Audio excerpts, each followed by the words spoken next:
I am the Tofu Golem. Please enjoy the video. You begin by getting credentials. Create an API key in your Janitor AI account and keep it secure. Once done, install a simple HTTP client or use curl so you can make requests immediately. Next, craft a minimal JSON payload with the model name and a concise prompt. Include any system messages you need.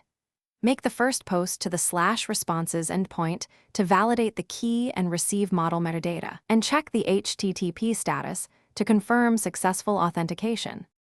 Now you shape the request so the model behaves predictably.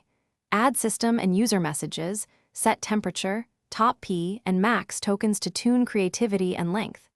If you expect long outputs, enable streaming to consume chunks as they arrive.